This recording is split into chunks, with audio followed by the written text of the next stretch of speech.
From the government that brought you JobKeeper, JobSeeker, JobMaker, now comes JobDobber. What we will be doing for employers is introducing an employer reporting line. That's right. If you're an employer who's offered someone a job and they don't take it, they can now report the job seeker. If someone does apply for a job, they're offered the job and they're qualified for the job, but they say no. The employer will now be able to contact my department and report that person. You will be caught. You will go to prison. Where do you think this was going? This new hotline will financially punish someone on welfare if they don't accept a job. In the event they do not have a valid reason, they will be breached for that. I will look for you. I will find you. This government is a bunch of thugs who punch down. And the reasoning? There are people out there who are bludging on the dole. I don't mind saying, frankly, people taking JobKeeper and JobSeeker and not taking work. Now, we can't just keep doing that. We can't just keep paying people to sit on the couch and play the Xbox.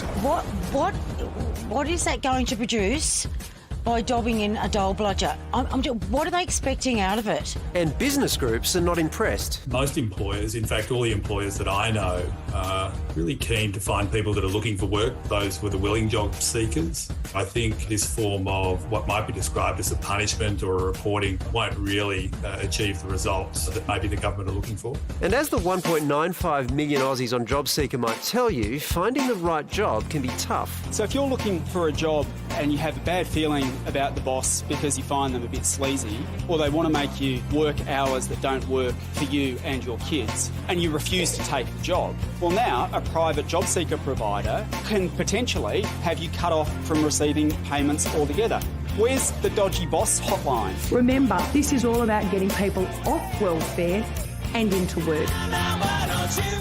Well, Pricey joins us now. What are your thoughts on the hotline, Steve? A lot of tags about this today. One said that they should call it JobSeeker. I think it's window dressing from the Morrison government. I mean, they knew that yesterday when they made the announcement that there would be an increase to welfare payments for job seekers, that there would be people who would like it and people would dislike it. So I think they've just thrown this in here. I can't see any normal, reasonable boss in Australia picking up the phone to Michaelia Cash and saying, listen, I offered this 18-year-old a job yesterday and they said no, here's their name and address, go round and find them. I just don't think that's in the nature of Australians. I don't think it'll work.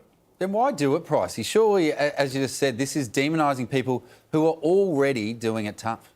I think they're just doing it to get a headline. They know that there are people in Australia who think there are dole bludgers sitting around on the couch, watching television all day long. But given what we've just been through with COVID and given the lack of employment and jobs that are out there, I don't think too many people would say no to a job if it was offered to them. I mean, we're in a period, I think, where we're all encouraging people to get back to work, but there's not enough jobs for everybody. So I just think this is a bit of silly window dressing, to be honest. What I don't get, Steve, is how it would even work. So, like, an employer calls someone and says, hey, I found this, but then what? Is there an investigation? Do they get a retired judge to do a royal commission? Like, what happens at that point to figure out whether or not this person should lose their entitlement? It's a great query, Waleed, and of course bosses are too busy to even waste their time doing that. I mean, if you run a business and you're employing people, you want people to come and work for you because they want to work for you. If someone just doesn't turn up to an interview or says no to a job, that's not the sort of person you want in your employ anyway. I think this is just pure spin from the government, and I don't think any of the employers in Australia are going to take it seriously. But, Pricey, this could potentially be quite harmful. As you mentioned, there aren't enough jobs around and people need to